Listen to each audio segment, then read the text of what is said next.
وينشط ذاك السقيم العليم وقد كان بالسقم دهرا طريق تقال العثار العظام به ويهد الهوى ككبش نحمده ونصلي على رسوله الكريم أما بعد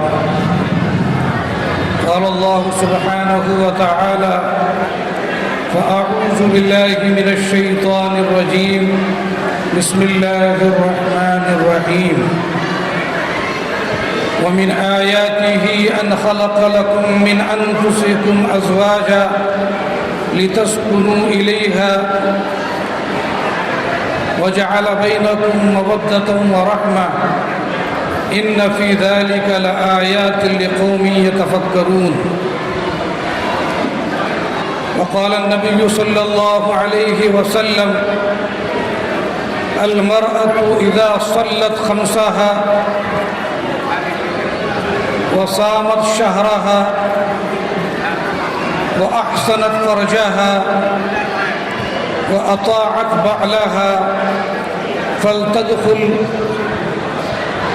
من أي أبواب الجنة شاءت صدق الله مولانا العظيم وصدق رسوله النبي الكريم ونحن على ذلك لمن الشاهدين والشاكرين والحمد لله رب العالمين اللهم صل على سيدنا نبينا ومولانا محمد بارك وسلم محترم بھائیو دوستو، اللہ تبارک و تعالیٰ کا بڑا فضل و کرم ہے کہ اس نے ہمیں ایک عظیم مجلس میں شرکت کا موقع عنایت فرمایا۔ اس میں بہت سے چہرے ایسے ہیں جو اس عظیم مجلس میں شرکت کے لیے دور دراز سے سفر کر کے یہاں پر آئے ہیں۔ اللہ تعالیٰ ان کے آنے کو قبول فرمائے، یہاں پر ان کے بیٹھنے کو قبول فرمائے۔ دنیا میں بہت سی مجلسیں لگتی ہیں، بہت سے سمیلن ہوتے ہیں، لیکن ان سمیلنوں میں، ان مجلسوں میں کوئی ثواب نہیں، کوئی اجر نہیں، اور اللہ کی طرف سے بخشش کا کوئی وعدہ نہیں۔ لیکن یہ مجلس ایک سنت کو زندہ کی جانے والی مجلس ہے۔ اللہ کے رسول صلی اللہ علیہ وسلم کے پیارے طریقے کو یہاں پر آباد و شاداب کیا جائے گا اور اس کو تر و تازہ کیا جائے گا۔ اللہ کی جتنی شکر گزاری کی جائے وہ کم ہے۔ محترم بھائی اور دوستو، اللہ تبارک و تعالیٰ نے قرآن پاک میں ارشاد فرمایا کہ اللہ کی بہت سی نشانیاں ہیں۔ یہ زمین و آسمان، چاند و سورج اور پہاڑ و دریا، کھیت و باغات اور خود انسان کی اپنی ذات، اللہ کی نشانیاں ہیں۔ ان تمام نشانیوں میں اللہ تعالیٰ فرماتے ہیں ایک نشانی یہ ہے کہ اس نے تمہیں ایک جان سے پیدا کیا۔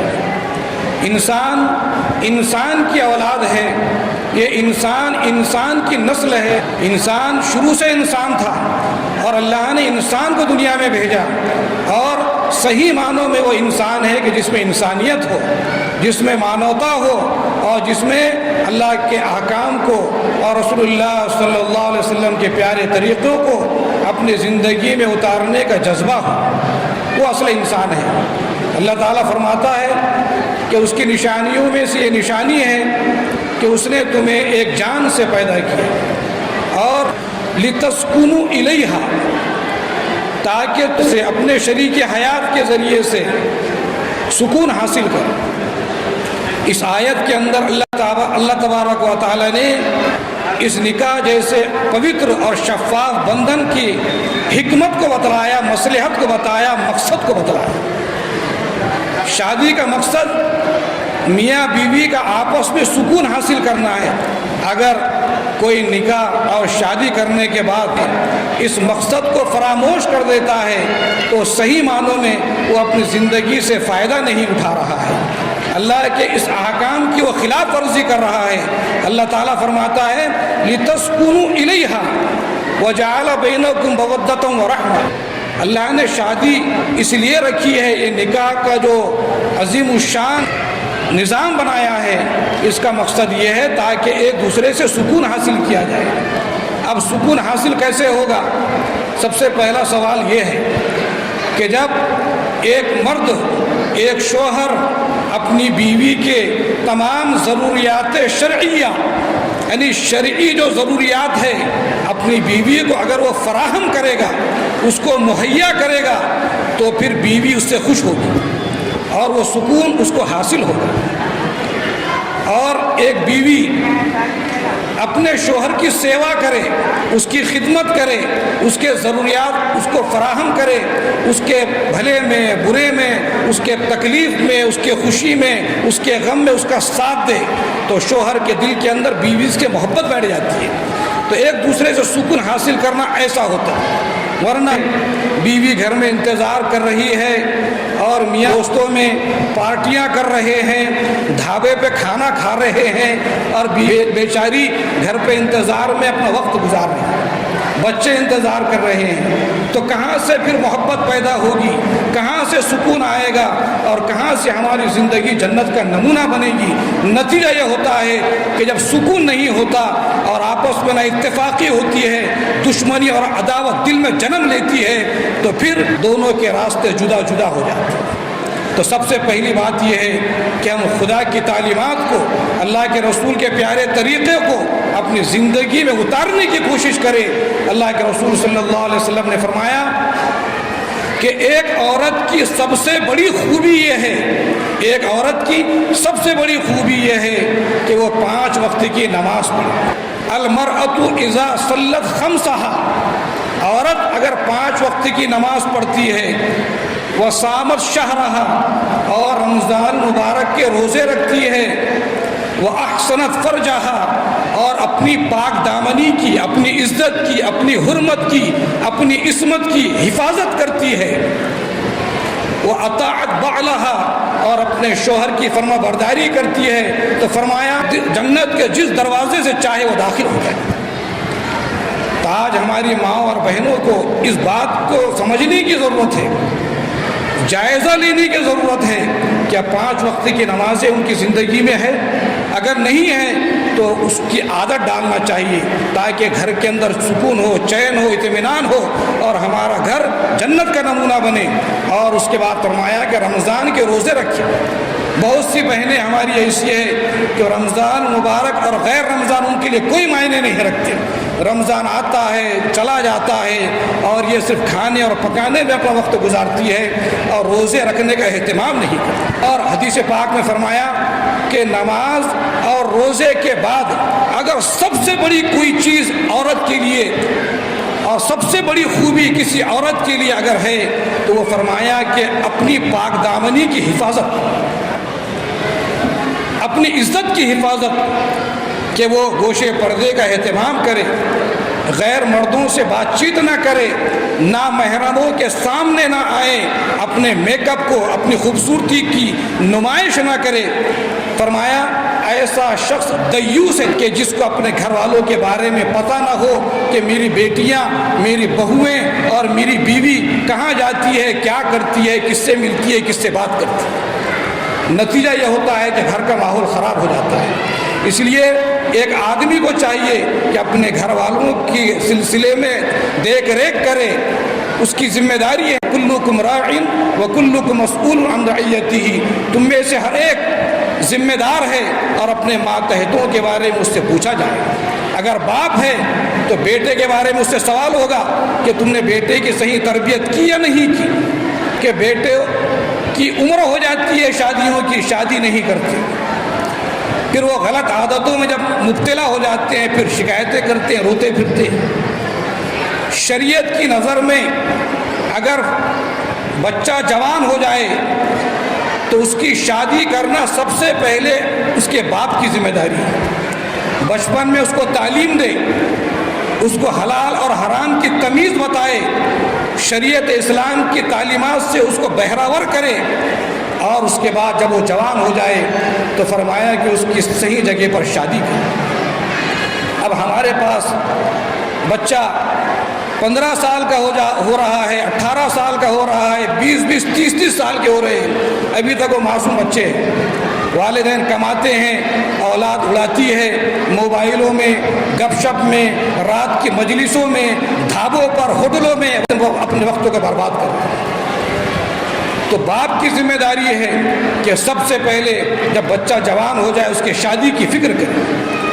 ایک حدیث میں اللہ کے رسول صلی اللہ علیہ وسلم نے فرمایا، اذا خطب الیکم من ترضون دینہ وخلقہ فزوجوہ وَإِلَّا تَفْعَلُوا تَكُنْ فِي الْأَرْضِ وَفَسَادٌ عَرِيضٌ، کہ اگر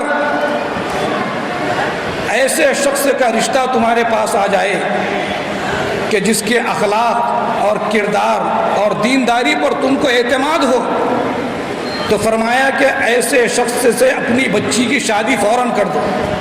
ایک طرف بے اعتدالی یہ ہے کہ لڑکوں کی عمریں ہو جا رہی ہے لیکن رشتہ صحیح نہیں ملتا۔ وجہ کیا ہے؟ وجہ یہ ہے کہ شہزادے آوارہ گردی کرتے ہیں، رات بھر سوتے نہیں ہیں، جاگتے ہیں، صبح 12 بجے تک سوتے ہیں، کوئی کاروبار نہیں کرتے، تو پھر آپ کو اچھا رشتہ کہاں سے آئے؟ دوسری طرف لڑکیوں کی عمریں ہو رہی ہیں، لڑکیاں جوانی کی عمر سے بڑھاپے کی طرف جا رہی ہیں، لیکن ہم کو انجینئر چاہیے، ہم کو ڈاکٹر چاہیے، ہم کو پروفیسر چاہیے، ہم کو بڑا تاجر چاہیے۔ انتظار میں لڑکیوں کی عمریں ختم ہو رہی ہے، اور وہ کشش اور وہ دلکشی جو چہرے پر جوانی کی حالت میں لڑکیوں میں ہوتی ہے وہ فنا ہوتی چلی جا رہی ہے۔